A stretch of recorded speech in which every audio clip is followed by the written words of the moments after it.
నిర్మలా సీతారామన్ ప్రవేశపెట్టిన కేంద్ర బడ్జెట్పై మిశ్రమ స్పందన కనిపిస్తుంది. దేశ ప్రజల సంక్షేమం కోసం కేంద్రం బడ్జెట్ ప్రవేశపెట్టిందని నిజామాబాద్ జిల్లా అధ్యక్షులు దినేష్ కులాచారి అన్నారు. ఇదిలా ఉంటే వామపక్ష నేతలు బడ్జెట్ కోర్పుపై అసంతృప్తి వ్యక్తం చేస్తున్నారు. కేంద్ర బడ్జెట్లో తెలంగాణకు తీవ్ర అన్యాయం జరిగిందని ఆరోపిస్తున్నారు.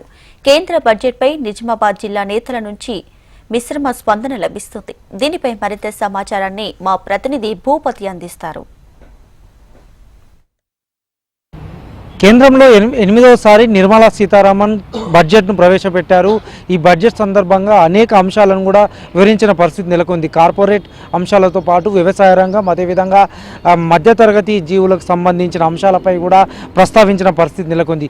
ఈ బడ్జెట్పై అసలు నిజామాబాద్ జిల్లాలో ఏమనుకుంటున్నారు తెలుసుకునే ప్రయత్నం చేద్దాం. మనతోటి బీజేపీ జిల్లా అధ్యక్షులు దినేష్ కులాచారి ఉన్నారు.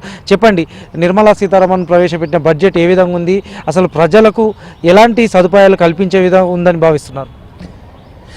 8వసారి కేంద్ర ఆర్థిక మంత్రిగా ఒక మహిళ, అందులో మన తెలుగింటి బిడ్డ బడ్జెట్ ప్రవేశపెట్టి సామాన్య మానవుడు, ముఖ్యంగా ఉద్యోగస్తులకు ఏదైతే 12 లక్షల దాకా బడ్జెట్లో ఇన్కమ్ ట్యాక్స్ దాంట్లో రిలాక్సేషన్స్ ఇవ్వడం జరిగిందో, దానివల్ల 1,80,000 దాకా చిరు టీచర్లు కానీ మిగతా వాళ్ళు చేసేవాళ్ళు 1,80,000 రూపాయలు కట్టాల్సింది వల్ల వాళ్ళకి చాలా రకంగా సేఫ్ అయ్యే పరిస్థితి ఏర్పడింది.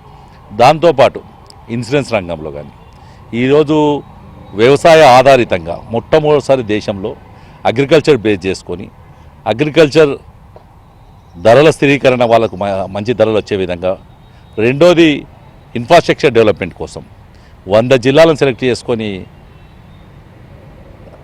వ్యవసాయాన్నే మంచిగా పెద్ద ఎత్తున ప్రోత్సహించేందుకు ఈ కేంద్ర బడ్జెట్లో ఇవ్వడం జరిగింది.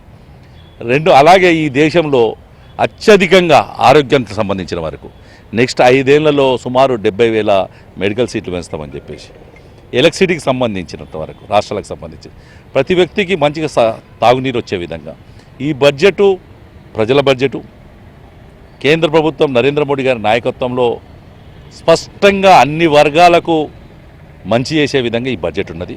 ఇవాళ నిజంగా కూడా యావత్తు భారతదేశంలో ఒక వ్యాపార వ్యవస్థలే కాదు, ఎప్పుడైనా బడ్జెట్ వస్తే కామన్గా ఫిక్యో ఇండస్ట్రీ వాళ్ళు లేకపోతే కార్పొరేట్ వాళ్ళు వాళ్ళే అభినందనలు చెప్పేవారు. కామన్ మెన్ ఈరోజు హ్యాపీ అయిందే బడ్జెట్ ఇవల్ల కేంద్ర ప్రభుత్వం ప్రవేశపెట్టడం జరిగింది. ఓకే, ఈరోజు బడ్జెట్పై సిపిఎం నాయకులు రమేష్ బాబు గారు స్పందిస్తారు. చెప్పండి, అసలు ఈ బడ్జెట్ ఏ విధంగా ఉందని భావిస్తున్నారు?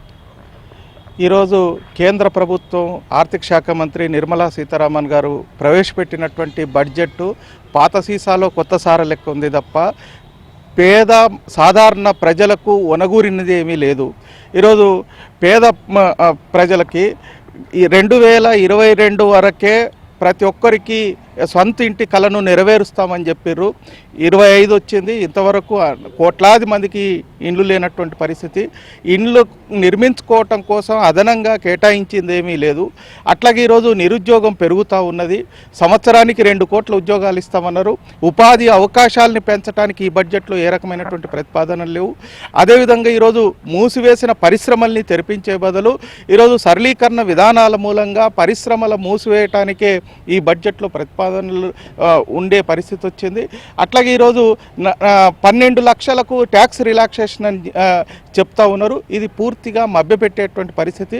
దాంట్లో గతంలో 4 లక్షల రూపాయలకి ఇప్పటికే ఏదైతే ట్యాక్స్ రిలాక్సేషన్ ఉన్నదో 8 లక్షలు పొదుపు చేసుకున్నటువంటి వాళ్ళకు మాత్రమే ఈ 12 లక్షలు రిలాక్సేషన్ వస్తుంది తప్ప లేకపోతే ఆ రిలాక్సేషన్ ఏమీ ఉండేటువంటి పరిస్థితి లేదు.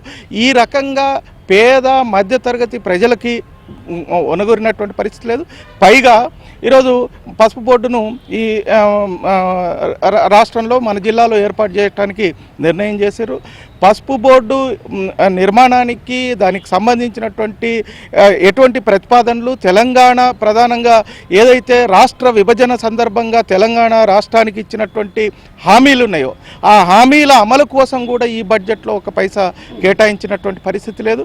అంటే తెలంగాణ పట్ల ప్రధానంగా ఈ రాష్ట్ర ప్రజల పట్ల ఈ బడ్జెట్లో కేంద్ర ప్రభుత్వం సౌతి తల్లి ప్రేమను కనబరిచింది తప్ప ఏ రకమైనటువంటి ప్రయోజనం ఒనగూరలేదు అనేటువంటిది మేము భావిస్తూ ఉన్నాం.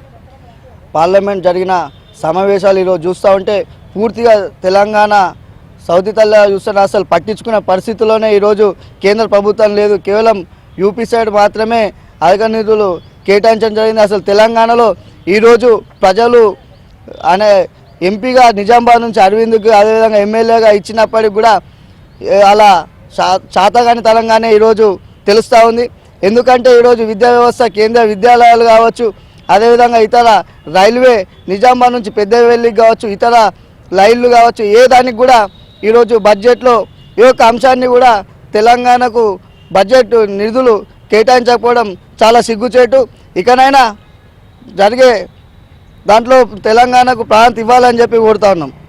కేంద్ర మంత్రి ప్రవేశపెట్టిన బడ్జెట్ పై భిన్నాభిప్రాయాలు వ్యక్తమవుతున్నాయి. ఒకవైపు బీజేపీ స్వాగతిస్తుంటే మరోవైపు వామపక్షాలు ప్రతిపక్షాలు బడ్జెట్పై విమర్శలు చేస్తున్న పరిస్థితి నెలకొంది. కెమెరా పర్సన్ కళ్యాణ్తో భూపతి HM TV నిజామాబాద్.